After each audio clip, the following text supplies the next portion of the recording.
Hey guys, tonight we are taking a quiet, winding stroll through the bureaucratic heart of the Byzantine Empire. Yes, that place where emperors wore pearl-studded boots and tax collectors used colored pebbles instead of paper. You're not dreaming, not yet, anyway. But in a few minutes, you just might be. Imagine smooth marble under your sandals, echoing footsteps in halls so vast they swallow your voice. You're standing just inside the Grand Palace in Constantinople, but you're not headed for the throne room, the cathedral, or even the war council. No, your path leads you somewhere much less glamorous but oddly hypnotic. Tonight, you're visiting the Imperial Tax Office. So, before you get comfortable, take a moment to like the video and subscribe, but only if you genuinely enjoy what I do here. And let me know where you're listening from and what time it is where you are. Now, dim the lights, maybe turn on a fan for that soft background hum, and let's ease into tonight's journey together. The first thing that hits you isn't the grandeur, it's the silence. There's a hush in the air, like the building itself is calculating something. The corridor to the treasury wing smells of beeswax, whetstone, and something faintly metallic, coin or ink. You can't quite tell. You're ushered in past two stone-faced guards in plum-colored tunics. Their belts are polished brass, their expressions not so much hostile as over it. No one comes to this part of the palace unless they absolutely have to. And then you see it. A wide chamber filled not with scrolls, not ledgers, not even ink pots, but pebbles. Dozens of them. Bowls of them. Neatly arranged on low tables, nestled into velvet-lined trays, stacked into columns, and even weighed on brass scales by a man with the calm, unhurried movements of someone who knows numbers don't lie. There's no crowd, no shouting, just the soft clink of stone against stone, and the occasional rustle of a scribe adjusting his robe. It's surprisingly peaceful. Like if a monastery and a tax office had a very quiet, very organized child. A steward in saffron and gray steps forward. His hands are ink-stained despite the apparent lack of anything to write with. He bows slightly and says, "This way." You follow him past the rows of bowls, your sandals whispering against the floor. Some of the stones are chalk white. Others are soot black. There are ones dyed red, green, even a pale yellow that looks suspiciously like old cheese. And the bowls, they are labeled, though not in any way you'd understand. Not Roman script. Not Greek. Just little scratched symbols. A lamp. A jug. A roof with two marks above it. A goose. The steward sees your confusion and chuckles softly. "They are tax markers," he says. "Each color, each symbol, one category. One obligation." And just like that, it begins to make sense. Sort of. You approach a table where a man in a dark blue cloak is carefully placing pebbles into a small bronze dish shaped like a scallop shell. Each drop is precise. Methodical. A red one, then two white, then a pause. He's murmuring numbers under his breath. You try to count with him but lose track, around 7 black for the mill goats. This is taxation, Byzantine style. No spreadsheets. No quills. Just pebbles, bowls, and an astounding amount of memory. Because this isn't random. Every stone dropped, every bowl filled, it means something. It's someone's vineyard, or sheep pen, or how many public bathhouses they own. A bowl with 10 white stones and 1 red? That might mean you're 2 carts behind on your grain levy, and trust me, that's not the kind of bowl you want tipping over. Historians still argue whether this system came from earlier Roman practices or was a uniquely Byzantine innovation. Some think it developed during crises when parchment was scarce or when corruption made paper too easy to forge. Others claim it was always part of the imperial toolkit, a holdover from Eastern administrative traditions. But what's certain is this: the pebbles work. Because they leave no trail. Once a tally is confirmed and sealed, the stones are poured back into the central cache. Nothing written, nothing stored. Unless something goes wrong. You pass a locked cabinet near the chamber's edge. Inside, a row of wax-sealed bags, each one bulging slightly. Emergency records. Pebbles that were never returned. Mistakes, maybe. Or evidence. One bag is marked with a red ribbon. The steward eyes it but says nothing. You're offered a stool beside a clerk named Alexios, who nods curtly. His robe is ash gray, his eyes tired, and his bowl already half full. He hands you a single green pebble. For the land tax, he says. You look at it.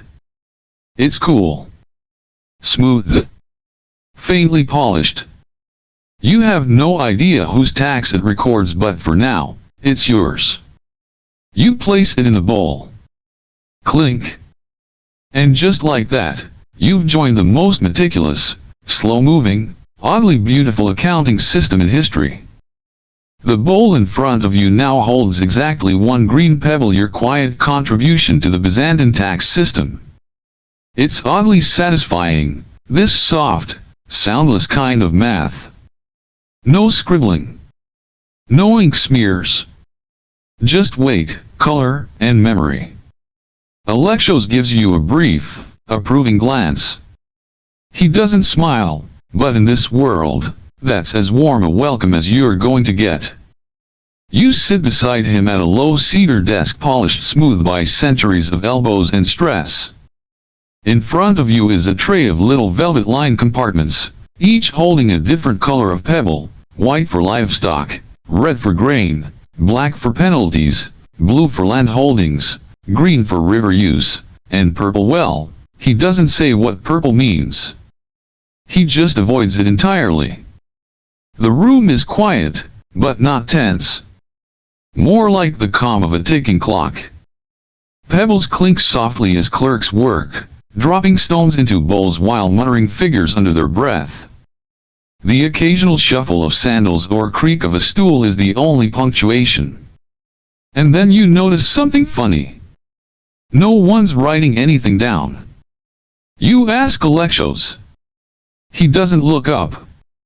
Writing invites editing, he says flatly. Pebbles don't? You try to imagine remembering an entire tax register using only colors and bowls. He sees your confusion and adds, we don't need paper. We remember what we owe. And more importantly, we remember what others owe us. That might be true, but it still feels like a magic trick. You glance across the room and spot a more senior-looking clerk seated behind a larger, more elaborate desk. He's got 2 assistants and a scroll tucked into his belt, not for writing, but to show he's important enough to carry paper he never uses. That's high-ranking behavior here. This is the Byzantine tax office, not a place of public humiliation or door-to-door collections, but a slow machine. Elegant in its way. Built not to rush but to last. Tax day is more ceremony than crisis.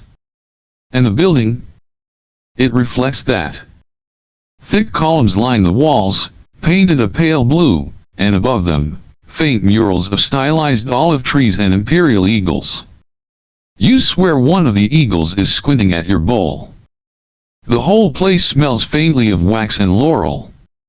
Occasionally, a breeze drifts in through a high lattice window, lifting the edge of someone's sleeve or pushing a pebble slightly out of place. Alexios reaches for a flat wooden spoon and carefully scoops 5 pebbles, 2 white, 2 red, and 1 black into a different dish. He explains, almost absent-mindedly, public bathhouse income. Late payment. Small fine. The black pebble rests on top, like a warning cherry on a sundae of bureaucracy. You ask what happens if someone disputes a count. He finally looks at you. Then we recount. Simple. But there's an edge to his tone. Like recounts are rare, and when they happen, they don't go well. You hear a soft commotion near the far end of the chamber. A junior clerk barely more than a boy is trying to explain a mismatched tally. His bowl has one too many red pebbles. No one's yelling, but the glances exchanged are sharp as sword points. Another clerk walks over, glances at the bowl, at the tray, at the boy. Misfiled? He asks quietly. The boy nods. I think so. Grain instead of hay. A slow silence. The older clerk lifts the red pebble, inspects it, and then, instead of scolding, simply drops it into a separate brass dish. Marked for audit, he says. Move on. And just like that, the drama ends. No shouting. No punishment. Just another bowl. Historians still argue whether this system was truly reliable or just a ceremonial backup to parchment records. Some believe pebbles were a symbolic method used only in high offices. Others argue they were used across villages, temples, even merchant ports. The truth may lie somewhere in the middle. But what's clear is that in this building, at this moment, pebbles are everything. And they are not just for counting. You spot a strange arrangement near the wall, a tall pillar filled with layers of small dishes. A clerk is climbing a step stool, reaching carefully to place one last yellow pebble into the very top dish. Alexos leans over. That's the annual public water count. When the top dish is full, the city gets a new cistern. You blink. So a year's worth of tax goes in a bowl. He shrugs. Why not? It's heavier than ink. Harder to fake. He's not wrong. Forging a stone would take real effort. The dyes alone, most of them from crushed plants or powdered minerals, aren't easy to copy. And the texture? Even the way the pebbles sound when dropped, each one a tiny fingerprint. You stare at your own bowl again. It holds just that one green pebble. You're tempted to ask if you can keep it. Alexos beats you to it. You can't. Fair. You sit there for a while longer, just breathing. Letting the strange rhythm of this place settle into your bones. The pebbles. The bowls. The soft clink of consequence and memory. It's weirdly comforting. Eventually, Alexos slides a second green pebble into your bowl without comment. Back tax, he mutters. You smile. Apparently, you're now officially part of Byzantine bureaucracy. Your bowl now holds 2 green pebbles, and somehow that feels heavier than it should. Not physically, of course, each stone is barely the weight of a date pit. But symbolically? You're now officially in a system. A fictional tax burden for a fictional piece of Byzantine land, perhaps. But the pebble doesn't care. And neither does Alexos. He moves with the practiced precision of a man who's sorted thousands of these pebbles, probably in this very spot, over years of slow, steady clinks. He points wordlessly to the tray before you. You notice now that the compartments are not just grouped by color, but also by texture. Some stones are polished until they gleam. Others are rough, grainy, matte. He hands you a red pebble. Revenue from vineyards, he says. Drop it in a bowl to your right. You do. Clink. Now 2 white ones, sheep or goats. Doesn't matter today. Clink. Clink. Then a pause. From under the desk, he pulls out a narrow wooden drawer. And inside? More pebbles, these shaped slightly differently. Some are elongated. Some squat. One has a carved notch. These are modifiers, he explains. Multipliers. Fractions. Penalties. You blink. Wait, you do math with stones. He sighs like a man who has had to explain this too many times. We don't do math. The stones are math. He pulls out a flat, square tray divided like a board game. Here, he says, arranging the pebbles like chess pieces. 3 green here river tax. Add 2 blue land expansion. Minus 1 black credit from last quarter. Net, 4 units. You nod slowly, pretending that makes sense. He pushes the tray toward you. You try. You attempt to recreate the formula, but a blue pebble rolls out of place and crashes into a red one, sending it tumbling into the wrong sector. Alexos clicks his tongue and resets the board with impressive speed. Close enough. You ask if anyone's ever invented a better system. He snorts. They tried parchment. But paper can be burned. Ink fades. Pebbles last. You wonder if he's being literal or philosophical. Possibly both. Historians still argue how widespread this level of pebble arithmetic truly was. Some suggest only elite bureaus in Constantinople used this level of abstraction. Others argue that variants existed in local offices, scaled down to whatever stones and bowls were handy. Either way, it's clear the Byzantine civil service took its visual math very seriously. Alexos begins telling you about the great pebble shortages. After the Nick riots, he says, the streets were flooded with debris. We couldn't distinguish accounting pebbles from rubble. For weeks, the tax office just shut down. You ask how they recovered. We raided the hippodrome sandboxes. Naturally. Then he gestures toward the open window behind his desk.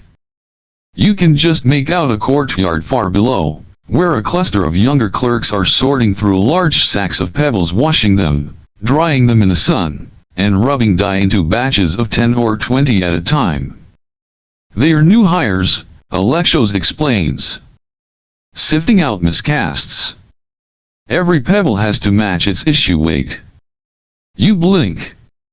You weigh them. Of course. A black pebble must weigh slightly more than a red one. It's psychological. You think about that for a moment. A heavier penalty stone. Subtle. But effective. And then, for the first time, you see him smile. Once, he says, we had a merchant try to pass a fake tax relief token. He carved it from wax and dusted it with stone powder. Thought we wouldn't notice. What happened? Alexos shrugs. We noticed. You lean back and glance around the room. It's also quiet. Not sleepy, exactly. But focused. As if each clerk is tuned to the same soft rhythm of motion. Choose a stone, weigh it with your fingers, drop it in the bowl. Clink. And repeat. You hear a sound behind you. Another drawer opening. This time it's not Alexos, but a clerk across the room, a younger woman with sharp eyes and a linen band around her hair. She places a single purple pebble into a black dish and carefully seals the lid with wax. Alexos leans close. That's a penalty ledger, he murmurs. A noble under review? You raise an eyebrow. How serious? Serious enough that she's not using parchment. So that's what purple means. Not just taxes. Punishments. You sit still for a moment longer, just watching the bowls fill, the stones shift, the weights balance. This isn't just math. It's memory. It's law. And in this hall, the pebbles speak louder than paper ever could. Alexos finally breaks the silence. You want to file your own tray? You nod. He slides over a blank slate. A fresh bowl. A set of 10 stones. File whatever you like, he says. Just make it honest. You smile. And the first pebble drops. You stare at the small tray of pebbles before you like it's a riddle box. 10 little stones. 10 decisions. There's no guidance, no form to fill, just color, texture, and weight. And yet Alexos expects you to understand. Start with the easy one, he murmurs. Green. You nod and place a green pebble into the center bowl. That's river usage water rights, maybe? You're not even sure what fictional estate you're managing in this game, but it feels satisfying. Like you're part of something real. Something old. Alexos watches in silence as you add a red pebble. Vineyard income. Then a white one. Goats. You think. Maybe sheep. He's not correcting you, so you pretend you've chosen wisely. Then you pause at a soft yellow pebble with a faint ochre stripe. It looks like it belongs on a pastry more than a tax tray. What's this one for, you ask? Bathhouses, he replies, deadpan. Revenue from hot water? You blink. They taxed that. Oh, yes, he says. Extensively. Public baths were lucrative. The city soaked up every drop. You smile despite yourself. That was almost a pun. He doesn't smile back. Byzantine humor is not known for being warm. You set the bathhouse pebble beside the others. Clink. 4 down. The next pebble is blue sky blue, smooth, lighter than the rest. You hesitate. Land holding, Alexos says. Not just ownership, but occupancy. Vacant land is cheaper to tax. You place it gently. Clink. 5 left. A red and black pebble catches your eye. Speckled. Unusual. What's this one? He tilts his head. That's a composite stone. Multiple taxes bundled together. You raise your eyebrows. Like a combo meal. Alexos blinks slowly. I don't know what that is. But yes. You add it to your bowl with reverence. The clink echoes strangely heavier than it should be. You wonder how many stones in this hall have heard that sound. Ever had someone try to pay only in combo stones, you ask? He nods. That's how we got the double tax rebellion. You wait. He does not elaborate. The next pebble is unusually small. Pale, nearly white. Child tax, you joke. Beard licenses, he says. You choke. Wait. What? He nods again, very seriously. Certain imperial edicts taxed facial hair. Revenue for the robe weaving guilds. Why robes? Because shaved men needed scarf compensation. You stare at him. Are you serious? He finally smirks. Historians still argue whether that one was real. But the pebbles remain. You file it anyway. Clink. Only 3 left. A black pebble next. Dense. Cold. Penalty. You hesitate. Alexos raises one eyebrow. Everyone gets at least one. You drop it. Clink. The sound this time feels final. Like a small mistake you forgot to declare last season. You don't even know what you're being fined for, but you accept it. The next stone is curved. Crescent-shaped, like a sliver of moon. Soft purple, almost lavender. He leans in. Inheritance. You blink. Passed down tax obligations, he adds. The dead still owe things. The living, settle them. You nod slowly. And place it carefully. Clink. And now, only one pebble remains. It's different. Not colored. Not smooth. It's rough. Unglazed. Undyed. As if forgotten in the process. What's this one? Alexos rests his hand on the table. That's the wild card. Every tray gets one. You assign it. You look at it again. It's the weight of a sigh. You think for a moment then assign it as miscellaneous fines due to sheep misconduct. You say this out loud. Alexos pauses, then says flatly, that is not the worst thing I've heard in this room. You place the final pebble. Clink. Your tray is full. He nods slowly, satisfied. That would be a good mid-tier provincial estate. Somewhere with ducks. You smile. He doesn't, but his robe rustles faintly as he turns to process your tally.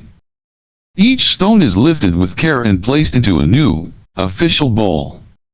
You feel each transfer in your chest: green, red, white, bathhouse yellow, blue land, combo, beard tax, penalty, inheritance, sheep trouble. The empire made visible. Now, he says, it's sealed. He pulls out a narrow slip of cloth, binds the bowl, and presses a wax medallion onto the knot. Your tray, your taxes, your story is now part of the record. You watch as he rises and carries the bowl to a larger dish labeled with a glyph of a pigeon and a mountain. What's that symbol, you ask? He glances back. Region code. Pigeon means low elevation. Mountain means partial exemption during snow season. You nod like that makes any sense. The bowl joins a dozen others, each with its story. Then he turns back to you. Want to see what happens when someone doesn't file properly? You shrug. Why not? He reaches under the table and retrieves a broken bowl. Its rim is cracked. Inside, a mixture of pebbles. No cloth. No seal. Just disarray. This, he says, was Lord Hilarian's submission. He mixed two land regions.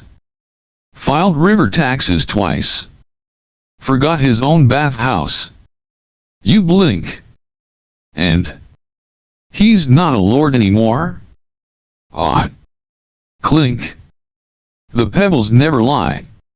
But they also never forgive. Alexos places the broken bowl of Lord Hilarion gently back under the desk, like a relic too cursed to leave out in the open. You imagine Hilarion's fall, how a few misplaced stones unraveled years of carefully groomed prestige. A bathhouse forgotten. A goat overcounted. A land zone crossed. And just like that, from velvet robes to tax obscurity. You glance down at your own file tray, now empty, save for a few grains of dyed dust. It feels lighter. Not just the bowl, but you. As if dropping those pebbles didn't just settle imaginary taxes, it settled something deeper. Something old and communal. Alexos gestures you toward a side hallway. We're due at the bowls, he says. You stand, slightly stiff from sitting so still, and follow him into a narrower corridor that hums with quiet motion. Pebble clerks pass each other in near silence, bearing trays of stones or sealed bowls with the same sacred care a priest might carry relics. At the end of the hallway, the space opens into a wide, domed room that smells faintly of chalk and rosemary. And it's beautiful. Hundreds of bowls. Each labeled with an etched sigil: a horse, a barley stalk, a crescent moon, a fish, a lion's paw. Some bowls are large enough to bathe in. Others small as teacups. All set atop tiered marble stands arranged in slow spirals around the room. A dome overhead lets in golden light that kisses each colored pebble until they almost glow. This is the count of sacks and bowls. Every 10 days, we empty, weigh, and recount the bowls, Alexos explains. It's the closest thing Byzantium has to confession.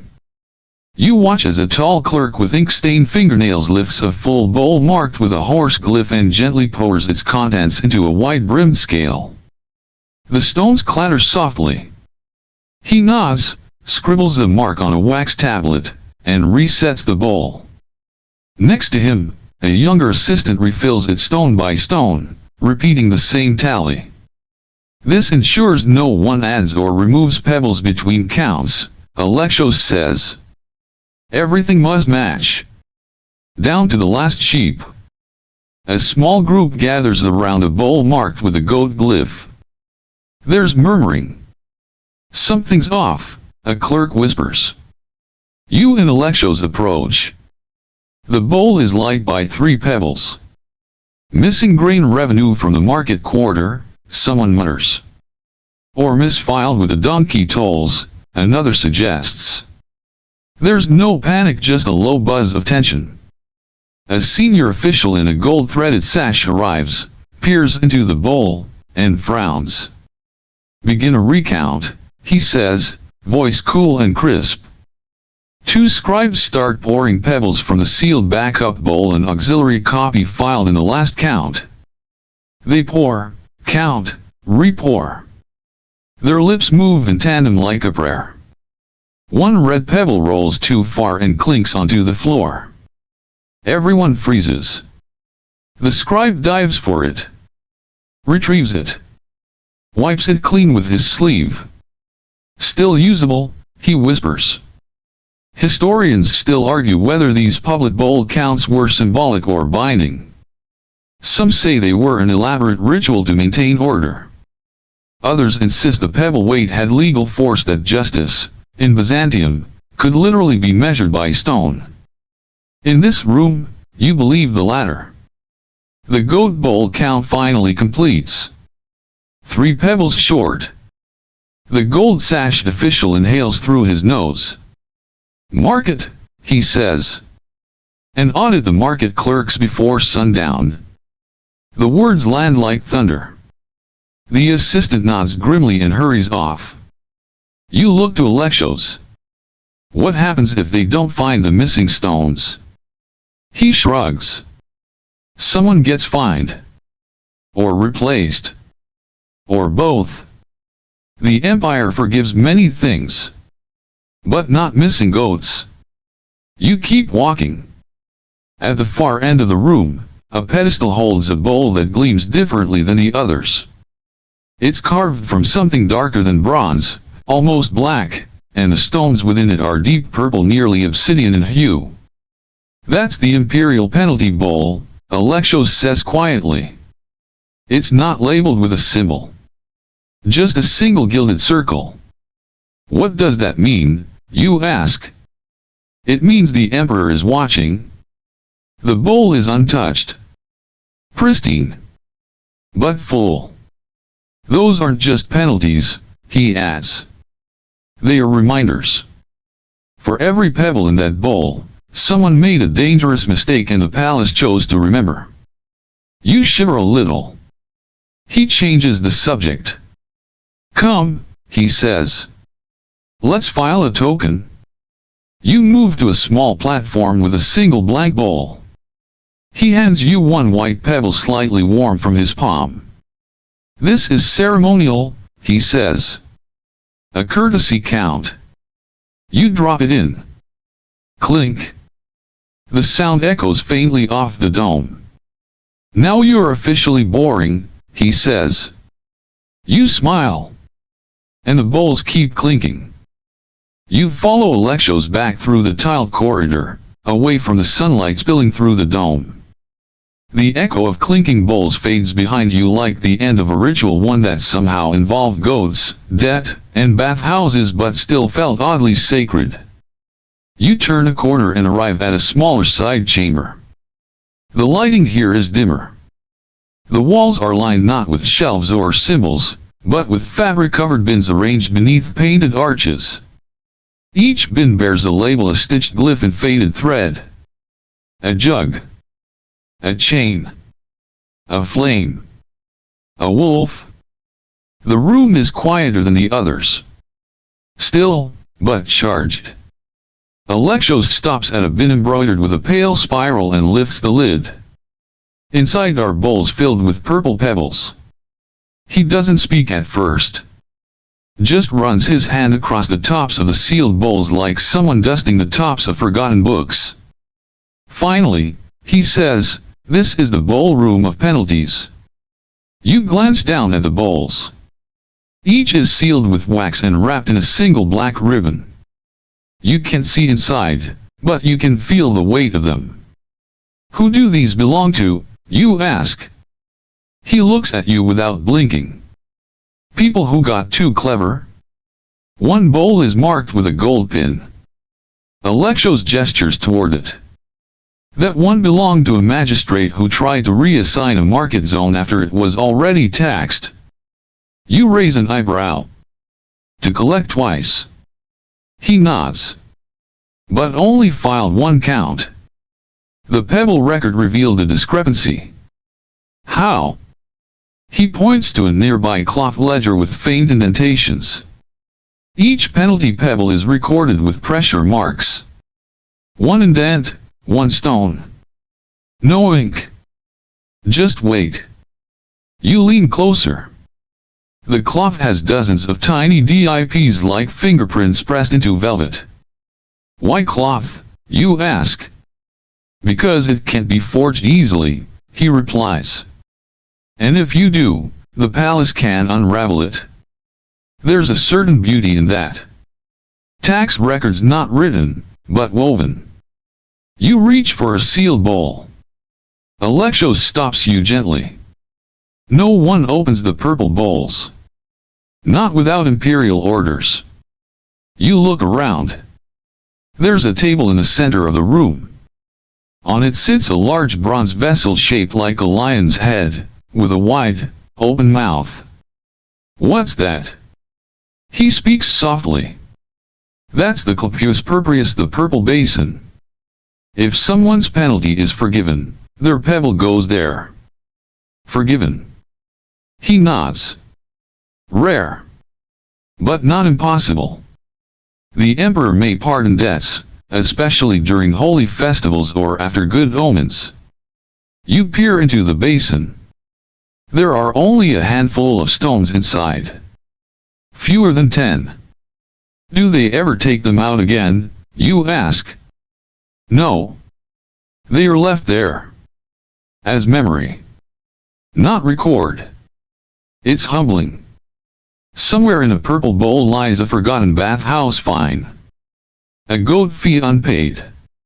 Maybe a bribe that didn't go through. Maybe something worse. You walk slowly to the edge of the room. There, a narrow window overlooks the Bosphorus. The water glistens, just barely visible. Down in the city, people are waking. Markets opening. Boats sliding toward docks. And here, in this small chamber, the Empire's guild sits quietly. Polished. Coded. Remembered. Historians still debate the actual function of these purple penalty bowls. Some argue they were symbolic, more about theater than enforcement. Others believe they acted as internal checks, ways for bureaucrats to audit themselves without involving written accusations. There's even speculation that some purple pebbles didn't represent crimes at all, but warnings, a visual whisper that someone in the system had gained too much power too quickly. Alexos picks up a tiny box. Opens it. Inside is a single, broken pebble. Snapped in half. Sometimes, he says, we break the stone instead. Why? He closes the box. To say the matter is beyond penalty? You don't ask what that means. You already feel the silence thickening. He steps toward the door, motioning you to follow. But just before you leave, he turns back and places a small, lavender pebble on the table. You recognize it. The inheritance pebble from your earlier tray. Why that one? He shrugs. Sometimes, it helps to let things go. You say nothing. The pebble stays behind, pale and still. And you step out into the corridor, the heavy door clicking softly closed behind you. Back in the main corridor, the walls feel a little less comforting now. You can still hear distant clinks and soft muttering, but the warmth of colorful math and clever goat taxes has cooled. The air feels heavier. And the pebbles feel sharper. Alexos leads you toward a side stairwell, narrow and dimly lit, spiraling down toward what he calls the lower archive. You descend slowly, the stairs worn smooth by years of bureaucratic feet. The temperature drops. The walls begin to sweat.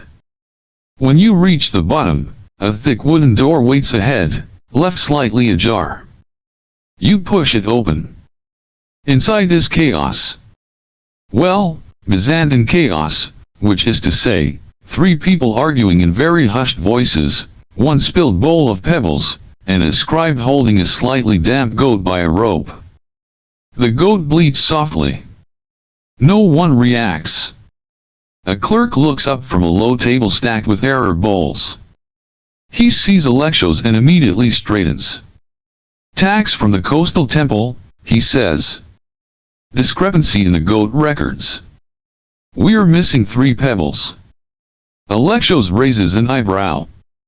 Same temple that filed late last Lent. The clerk nods. Same. Alexos sighs. Show me.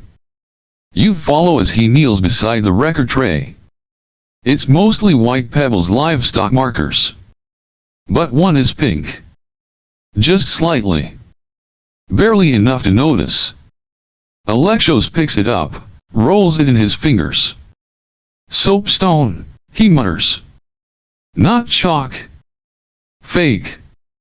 The clerk winces. You ask how that happens. Someone substituted it, Alexos says. Probably the priest's steward. Thought no one would notice. Would they, you ask? In daylight? No.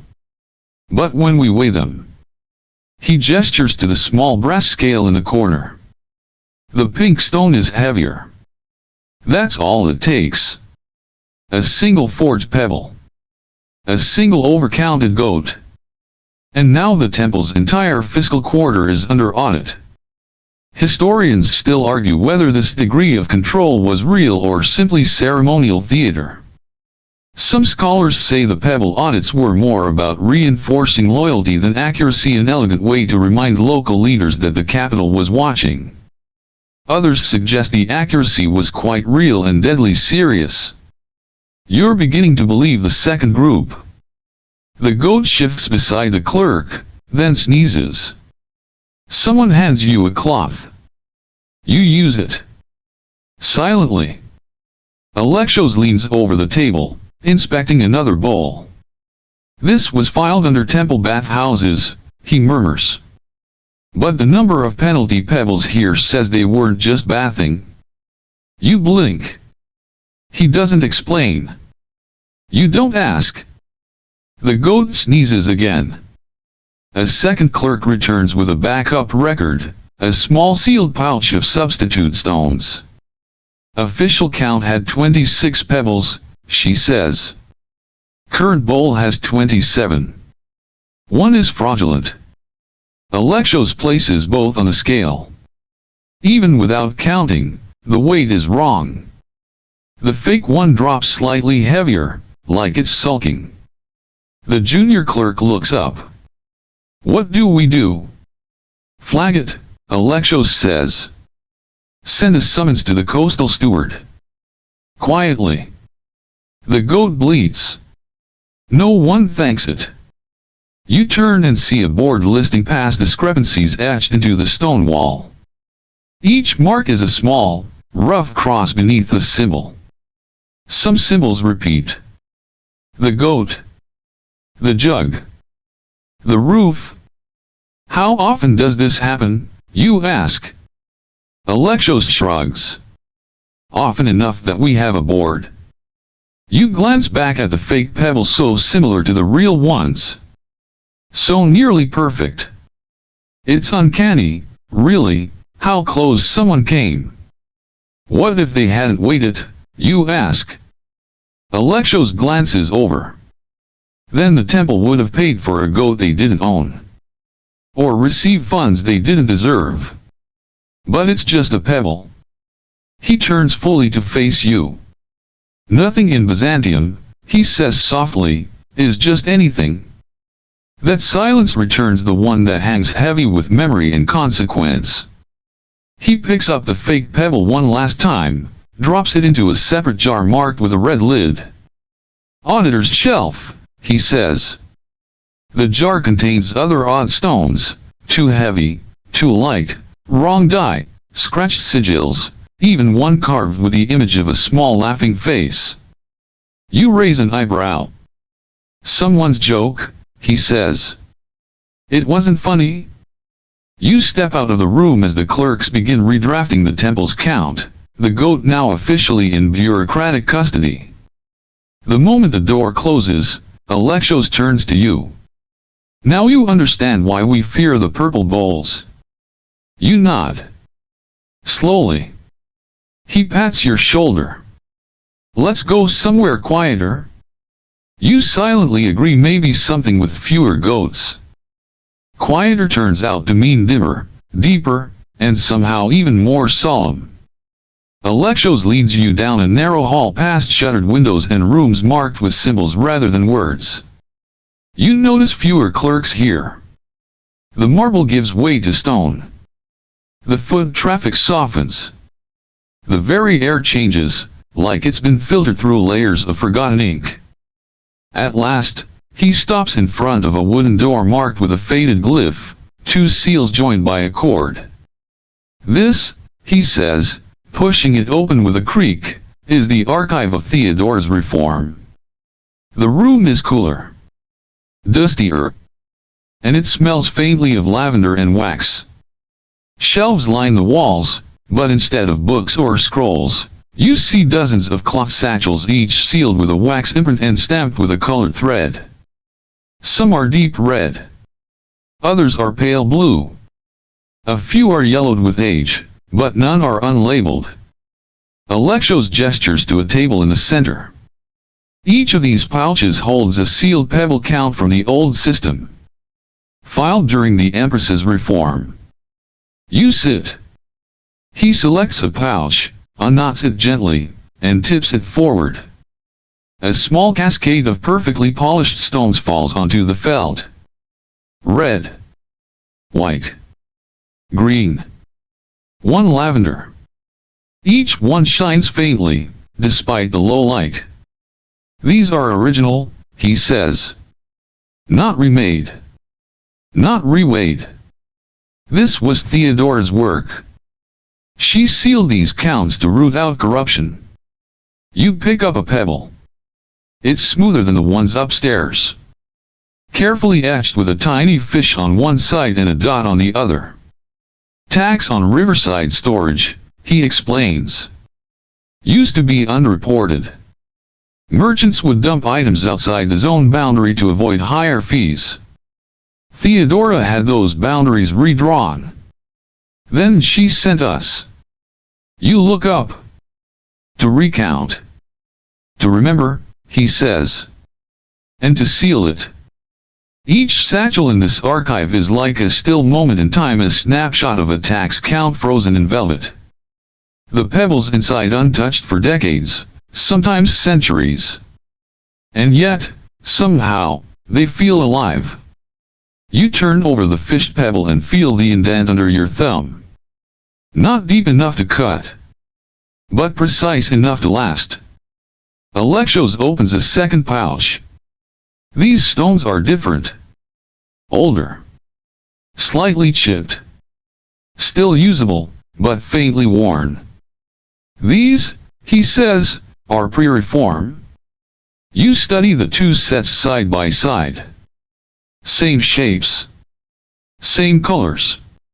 But the older ones feel chaotic. Some are heavier. Some discolored.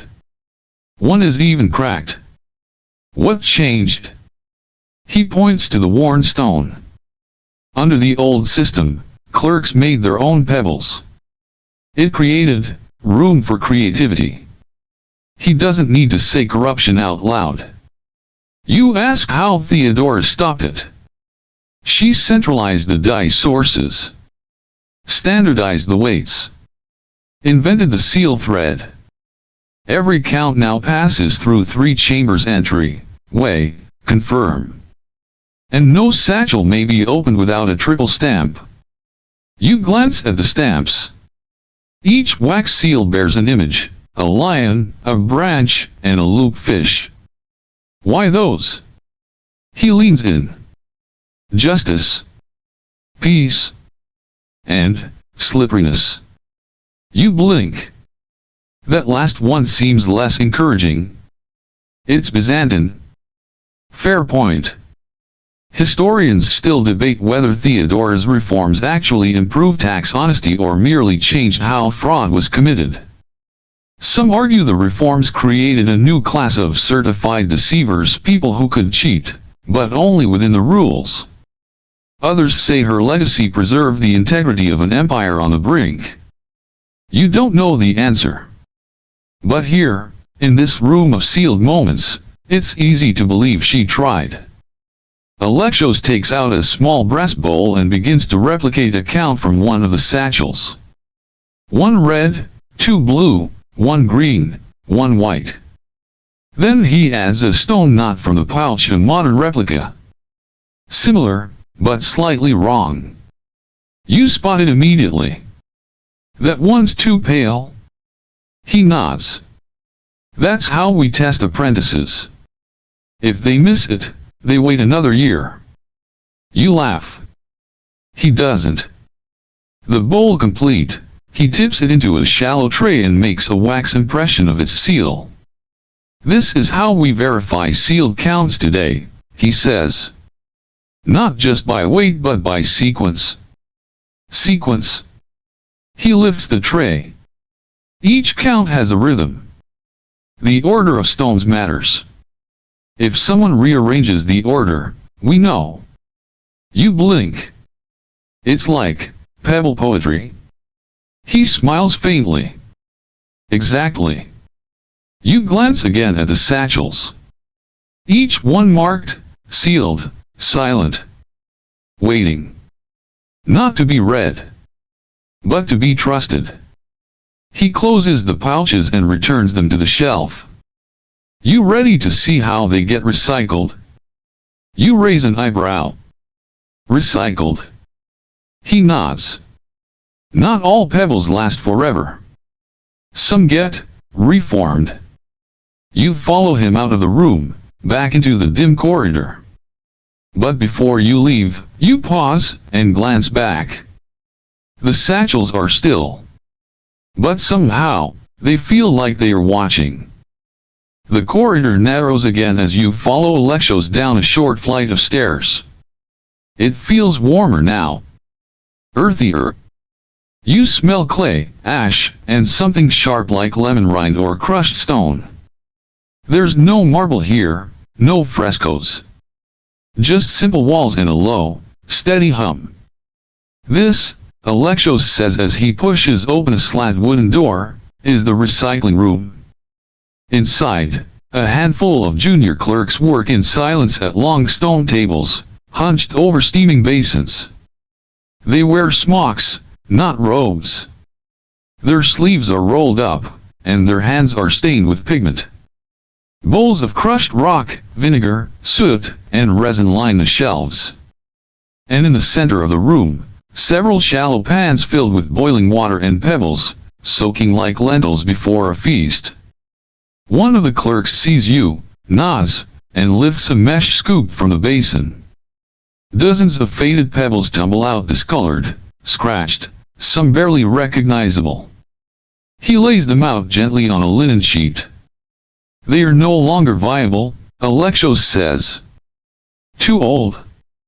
Wrong weight. Broken edges. We dissolve the dye, scrub the markings, and reform them. You watch as another apprentice gently files the markings off a red pebble with a curved blade, leaving it smooth and blank again. Doesn't that erase history, you ask? Alexos shrugs. Only if it wasn't worth remembering. It's a quiet answer. But not unkind. The recycled pebbles will be dried, re-dyed, reweighed. Made new. Ready for another vineyard. Another bathhouse. Another goat-related disaster. You pick up a half-faded blue stone. What was this one? He squints. Probably a land holding. From the smell coastal. You sniff. It smells like salt and burnt sugar. He's not wrong. A young clerk walks by carrying a tray of finished stones freshly dyed and glistening with sealant. They sparkle faintly in the lamplight like jewels. You recognize the standard colors now: red, white, green, blue, yellow. No purple. Do you recycle penalty stones? You ask. Alexos shakes his head. Never. Those are either broken, sealed, or stored. You don't erase guilt in Byzantium. You just put it somewhere else. A tray of newly made stones sits nearby, waiting to be assigned. Alexos picks up one pale green, warm from the sealant. Want to file this one? He asks. You nod. He places it in your palm. It's soft. Not quite dry. You walk to a filing tray on the wall divided into days, markets, and zones. You find an open spot marked with a fish glyph. Canal storage fees. You drop the pebble in. Clink. The sound is different than usual. Slightly duller. Not yet settled. That feels appropriate. Alexos steps beside you and picks up a broken fragment from a small pile. Sometimes, he says, we don't recycle. We repurpose. He leads you to a side table where another clerk is gluing pebbles into a mosaic. It's not decorative. It's a chart. Each stone is arranged in a spiral, color-coded, leading to a small center circle. You lean closer. What is this? The dead bloom, he says. A visual of last quarter's top 15 delinquents. You laugh. He doesn't. But it's beautiful, you say. Guilt often is. You study the chart again. So much order. So much judgment. So much art. Historians still argue whether these visual records, mosaic audits, some call them, were widespread or simply a local innovation. They appear in only a handful of references. But the ones that survive suggest Byzantines believed that even accountability could be made beautiful. The clerk finishes the last row and nods. The mosaic is sealed in wax, labeled, and stored. Tomorrow it'll hang in the main hall. A public memory. Back in the recycling room, another apprentice pours crushed yellow pigment into a basin. Weed tax, you ask. Bathhouse towels, Alexos replies. You nod slowly. Naturally. You spend a few more minutes in the room, watching stones lose their pasts and gain new futures. There's something meditative about it. Like watching souls be rinsed off and born again. You don't know what these pebbles meant before. But you know they'll matter again soon. Eventually, Alexos taps your shoulder. Come on, he says. Let's go where pebbles die. You follow him through another narrow door, this one marked with a cracked spiral and a charred line. It smells like soot and judgment. You don't ask any more questions. Not yet. The door creaks open into a room lit entirely by firelight. 3 braziers glow against the walls, casting flickering shadows over racks of scorched trays and bins lined with blackened clay. There's no scent of parchment here, only ash, oil, and the faint metallic tang of heat-warped bronze. Alexos steps inside first. "This is where pebbles go when they are condemned," he says simply. "Welcome to the room of the burned bowl." You take a cautious step in. Unlike the recycling chamber, there's no sense of renewal here. No fresh dye, no polishing trays. Just silence and the slow hiss of coals. He walks toward a long table near the wall, where a slab of marble has cracked down the center, as though under the weight of too many judgments.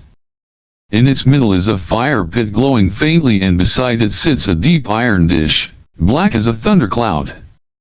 Inside are shards. Dozens of pebbles, shattered.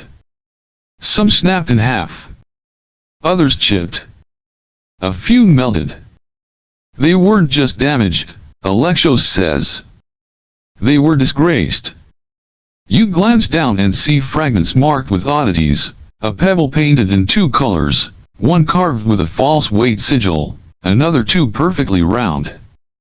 One even bears a tiny gilded dot, a symbol for unauthorized imperial use.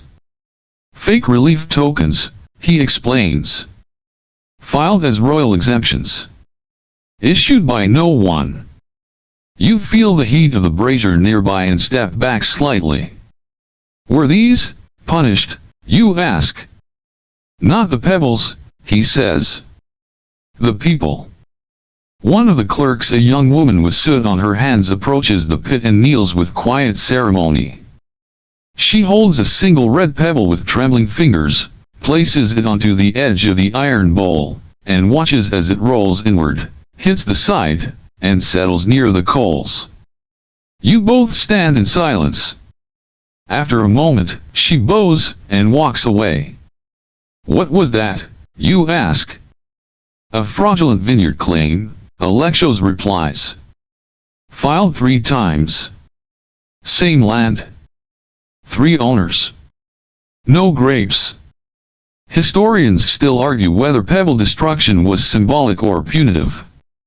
Some say the burning of tax tokens was a way to cleanse the records, like erasing a name from memory.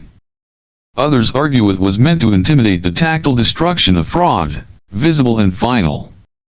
You hear a soft clink behind you and turn to see another clerk setting down a wooden box marked with a black circle. Inside, 8 pebbles. Each with a small chip at the edge, just enough to throw off their weight. Counterfeits, Alexos murmurs. Filed in bulk? A merchant from Antioch hired a stonecutter to forge them. Used real pigment. But the stones were hollow. Hollow. He nods. Filled with resin. They felt right, but they rang wrong. Rang. He gestures to the brazier. Another clerk picks up a real pebble, drops it gently onto a flat bronze tray. It makes a crisp tick. Then she does the same with a hollow one. Thunk. You close your eyes. It's a small difference, but unmistakable. There's an art to hearing the truth, Alexos says. You're not sure if he means the sound or something else entirely. He moves toward the far side of the room, where an old iron bowl sits sealed with wax. This one, he says, resting his hand on it, was sealed during the Great Tax Riot. They filled it with misfiled pebbles from the gold quarter, mixed counts, bribes, doubled livestock. It's never been opened. Why not, you ask? He lowers his voice. Because the records were too clean. No mistakes. No omissions. Which, in this business, means someone designed it. You let that settle in. A perfect crime, hidden in perfect order. He turns to you. Would you like to mark one? You hesitate. He lifts a tray. 5 pebbles lie on it, misweighed, missed and misfiled. You choose an off-white stone with a blue streak running down the middle. You roll it in your fingers. It's not quite the right shape. Slightly oval. He nods. Filed as a sheep tax. Reused for temple incense. You walk to the fire bowl and kneel, just as the others did. The coals flicker gently, glowing like embers from a dream. You place the stone into the bowl. It lands with a faint hiss. Not burning, just surrendering. Alexos watches silently. Then he hands you a black pebble unmarked, smooth, cold. For remembrance, he says. You take it. Hold it tightly. Then slip it into your pouch. You turn toward the door. The fire behind you cracks softly, settling like a sigh. You emerge from the room of the burned bowl with a thin sheen of ash on your fingers and the black pebble still warm in your pouch. The corridor feels brighter now. Fresher. Almost loud after so much silence. Alexos says nothing. Neither do you. Sometimes, bureaucracy speaks loudest when it's quiet. You climb another stairwell, this one curving up toward the dormitories. The stone is worn by years of sandals, and every few steps you spot a groove where someone probably tripped, swore, and blamed taxes. At the top, the air is warmer again. You smell olive oil and damp wool, hear distant coughing and the creak of bunk frames. Alexos leads you into a long, narrow barracks room lit by a single oil lamp swaying from the beam. This, he says softly, is where we sleep. There are rows of narrow beds, reeds woven into flat mats, each with a folded blanket and a pouch of pebbles resting beside the pillow. Some beds are occupied. Others are empty but still look lived in. Creased blankets, a forgotten sandal, a satchel stuffed with a broken stylus. You tiptoe between the beds and glance down at one of the pouches. Inside, green, white, and red pebbles. No purples. You sigh with relief. Alexos sits on the edge of a bunk and gestures for you to join him. You ever think about what it means to dream beside your debts? You raise an eyebrow. You mean they keep those pebbles with them? He nods. Every clerk holds their current counts at night. We wake up knowing what we owe and what we protect. You think of the black pebble in your pouch. It feels heavier now. What if you drop them while sleeping? He shrugs. Then you remember them in the morning. Loudly. You sit back and listen as someone snores gently nearby. A breeze stirs the linen curtains. The lamp sways again, casting long shadows across the reed mats like drifting thoughts. A young clerk in his 20s rolls over and mutters something in his sleep. 5 for barley. 4 for glass. Where's the goat? Then he settles again. You and Alexos smile. This place, he says, looks boring. Sounds boring. Feels boring. You nod. But it isn't, he adds. This is where the empire survives. Not with swords. With stones. You lie back for a moment on one of the bunks, the woven mat cool beneath your hands. You hear footsteps above. Distant chatter. Somewhere, a tray of pebbles tips, and a clerk curses quietly. Do you ever get tired of it? You ask. Alexos tilts his head. Not the work. Only the forgetting. Forget what? He picks up his own pouch. Opens it. Inside, a mix of pebbles. Standard colors. One slightly larger than the others. He lifts it out. This one, he says, was filed by my father. Before he retired. You take it. It's smooth. Dark blue. Weighted perfectly. Land tax from the southern river delta, he says. I keep it here. Not filed. Just kept. You offer it back. He pockets it wordlessly. Do people ever file pebbles for things that aren't taxes, you ask?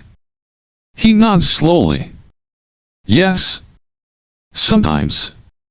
You raise an eyebrow. Quiet marriages.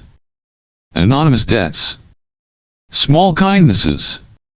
Things too small for paper. Too important for forgetting. You sit with that for a while. Then, with a hint of hesitation, you pull the black pebble from your own pouch. Hold it in your hand. Should I file this, you ask? He looks at it.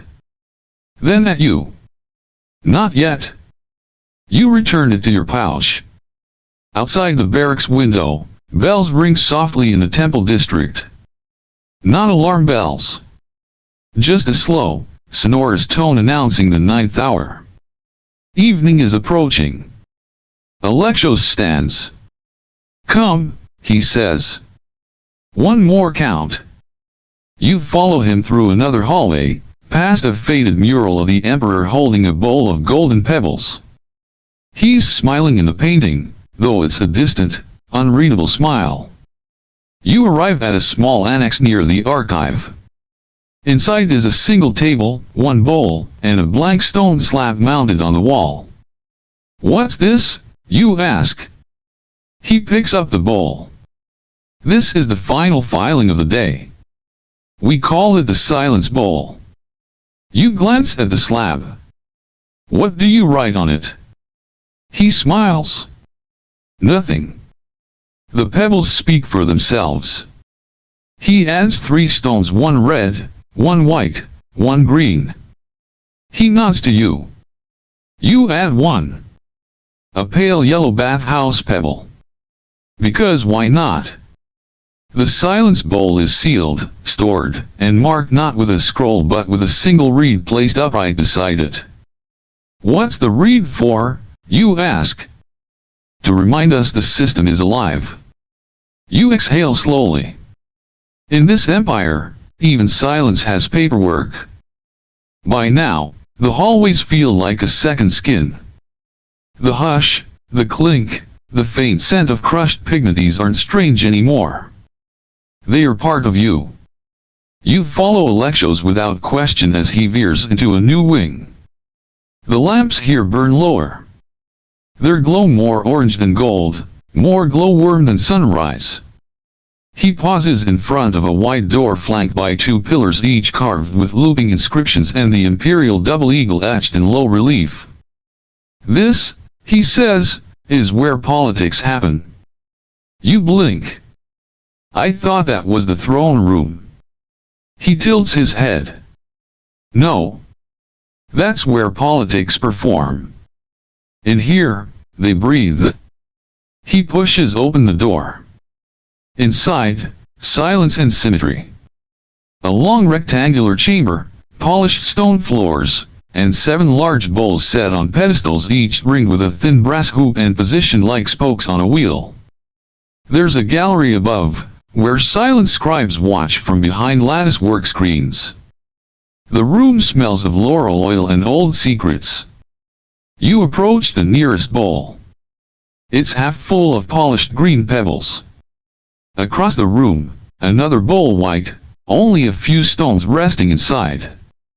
Alexos explains. Each bowl represents a policy. Each pebble, a vote. You pause. Wait, this is government. He nods. Bureaucratic governance. Before a law is written, a policy must pass through pebble review. So these stones decide things. They show leanings, he says. If a bowl overflows, the emperor pays attention. You walk slowly past the bowls. One is filled with black stones heavier than the others. You feel it in your chest. What's this one? Enforcement priorities, he says. If enough black pebbles are added, It signals public discontent or danger. You raise an eyebrow. So someone could tip policy by tipping a bowl? He glances sideways. You'd be surprised how many eunuchs tried. You stop walking. He continues. The bowls aren't locked. That's the test. You could add stones at night. Remove them. Swap them. And no one stops you? Not physically. But the system remembers. He leads you to the center of the room, where a single, shallow dish rests polished to a mirror finish. This, he says, is the balance bowl. You peer into it. It's empty. Gleaming. When policies conflict, this is where disputes go. He removes a small bag from his robe. Inside are 3 stones: red, blue, and purple. Each one represents a faction, he explains. They are added one at a time. Slowly. 1 per day. And what happens when it fills?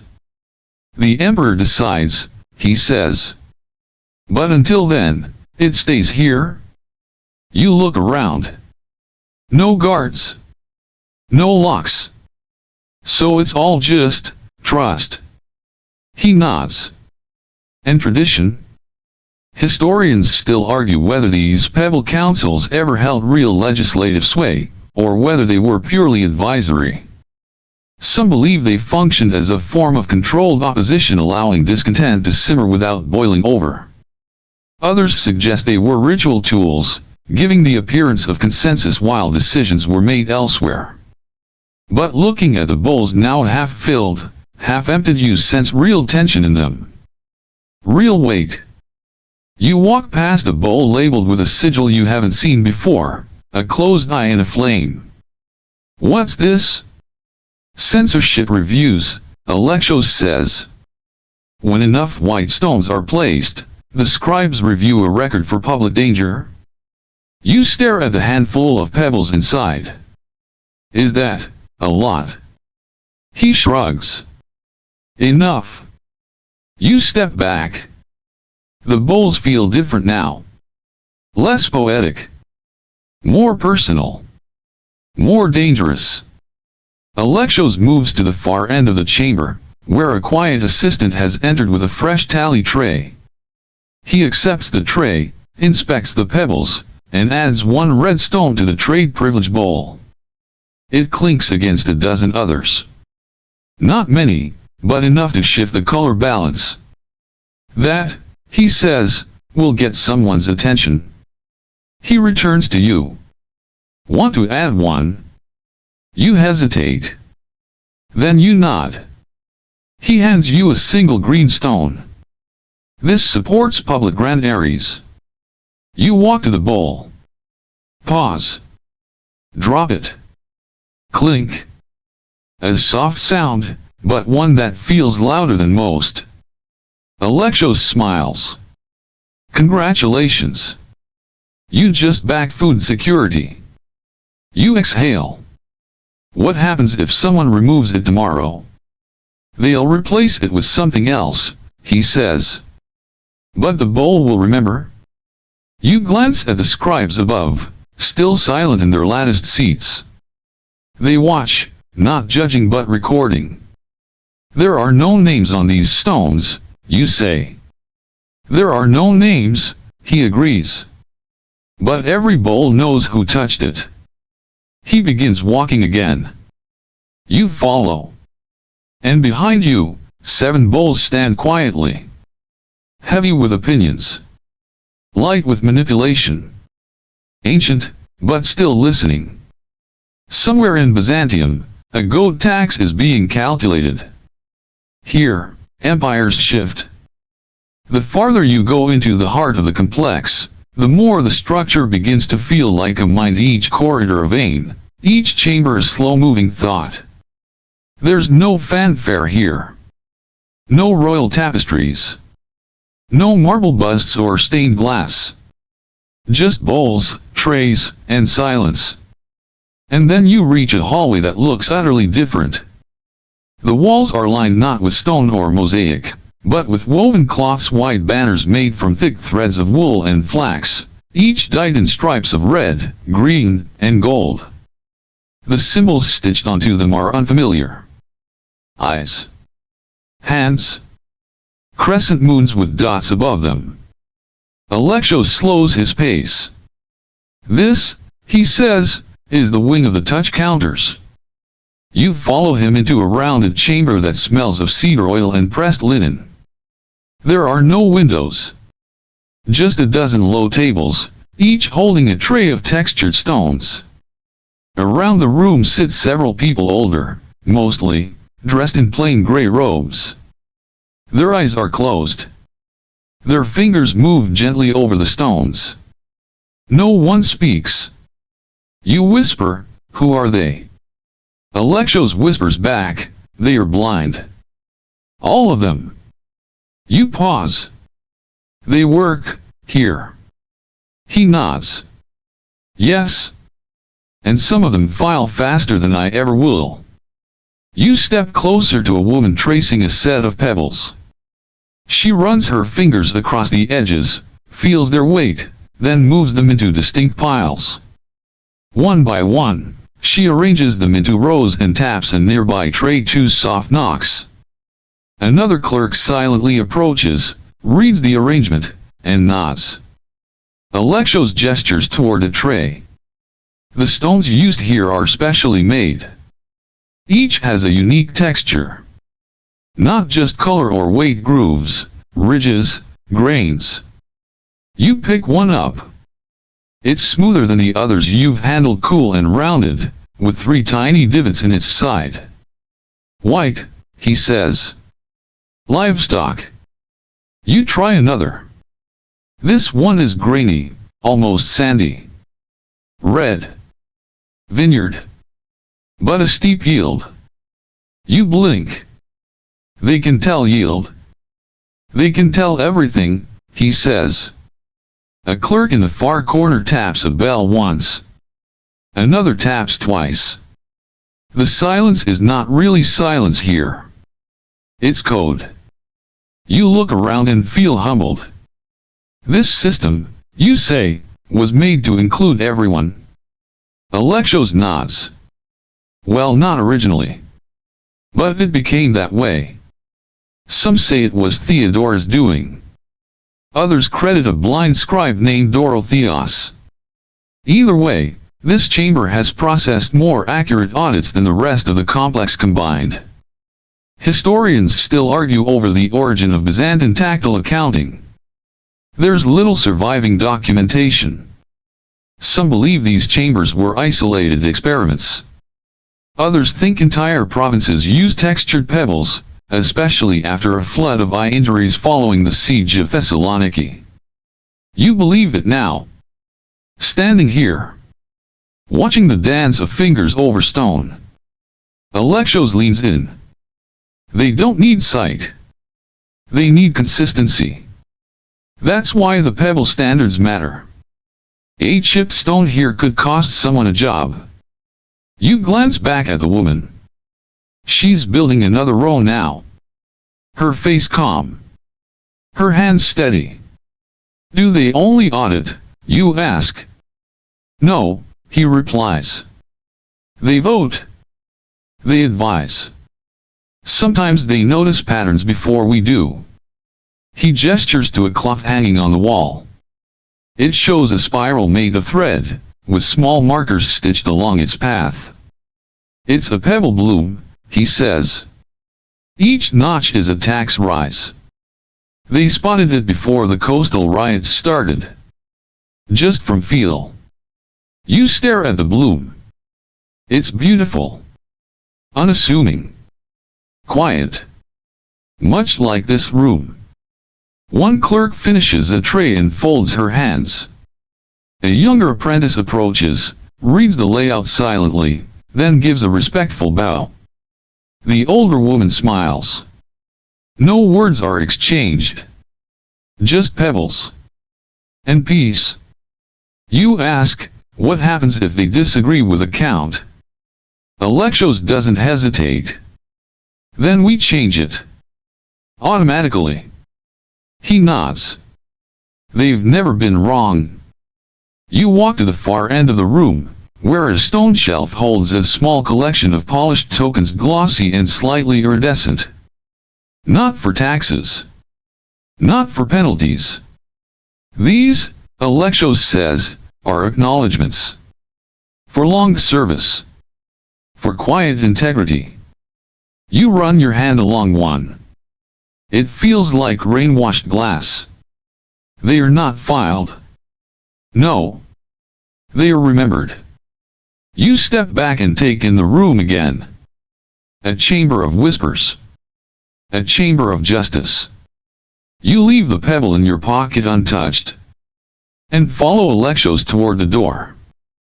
The sun has shifted now, painting the inner courtyards with amber light as Alexos leads you toward the final upper wing of the tax complex.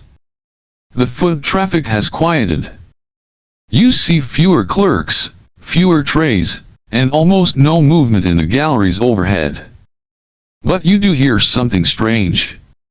A low rumble. The faint shiver of stone. Then it hits. A tremor. The floor ripples just slightly but enough to rattle a nearby tray. Pebbles roll across the desk. A clerk stands and steadies a tall ledger bowl with both hands. You freeze. Alexos doesn't.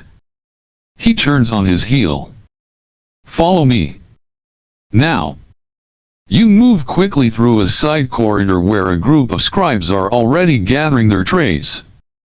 To the record pit, someone whispers. You follow them down a narrow stairwell lit only by oil sconces, the tremor still humming faintly under your feet like a memory of thunder. What is the record pit? You ask. Alexos answers over his shoulder, voice brisk. It's the emergency vault. When the ground moves, we move the records. You emerge into a wide stone chamber shaped like an inverted dome. Rows of shallow pits are cut into the floor, each lined with linen and filled with sealed bowls. It's quiet chaos. Clerks arriving from every direction, placing their trays into assigned sections with the practiced speed of firemen at a drill.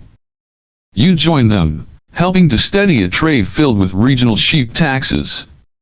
Another clerk nudges you gently and hands you 2 replacement pebbles that rolled out of place, both green. Canal tolls, she says, breathless. Section B. You slide them into their tray and seal the cloth cover just as another tremor pulses beneath your sandals. The bowls rattle, but nothing tips. Alexos nods at you. Now we wait. You stand together in the pit, surrounded by tax trays, sealed bowls, and the cool calm of a room built for disaster. What happens if something spills? You ask. He gestures to a side alcove. Inside, a long table stacked with parchment, charcoal sticks, and spare pebble satchels. We reconstruct, he says. From memory. From patterns. And if we can't? He points to a shallow pit where the bowls sit empty. We call it lost. You step toward it. A brass plaque reads, Market Quarter, Midsummer Account, lost to the quake of 881. A single black pebble rests in the center. A marker. A tombstone. That was a big one, Alexos says. Over 100 bowls cracked. Took us 2 years to rebuild. Some taxes were never recovered. But the empire survived. He nods. Because we filed the loss. We honored the gap. Ignored nothing. You kneel and touch the rim of one of the pits. The linen is smooth. Clean. A fresh seal glows softly in the torchlight, still warm from being pressed. Do you think they'll all stay safe today? You ask. He smiles faintly. If not, we'll rebuild. One pebble at a time. Historians still debate the extent of natural disaster preparedness in the Byzantine administration. Earthquakes were common in Constantinople and surrounding regions, and yet the empire persisted for centuries.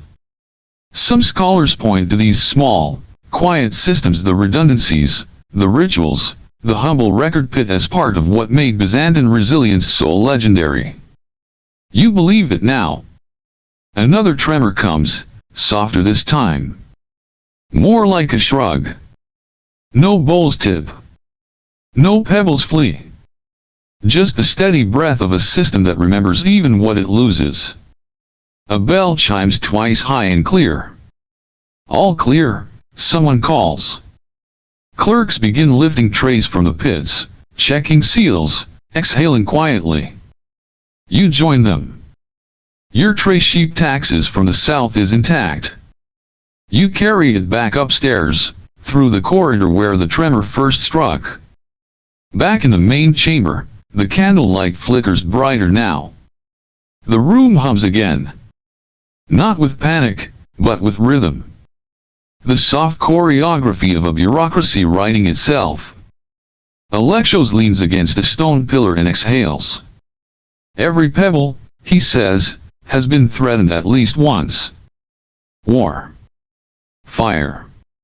Earth. Dishonesty. But they endure. He doesn't say anything more. He doesn't have to. You both just stand there, breathing the dusty, record-scented air. And the bowls, quietly, begin to fill again.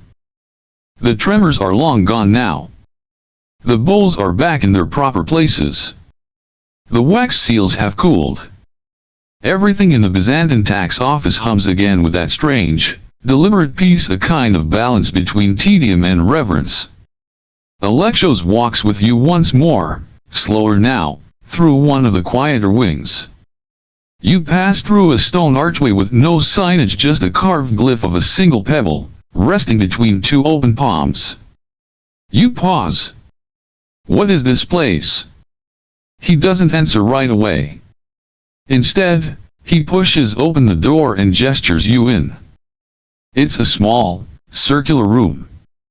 The walls are simple white plaster, and the air is cooler than you expected, clean, quiet, almost soft. At the center sits a single bowl.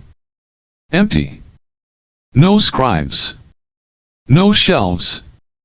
No trays. Just the bowl, and the hush around it. Alexos folds his arms. This is where it ends. You approach the bowl, hesitant. It's polished like obsidian. Deeper than the others.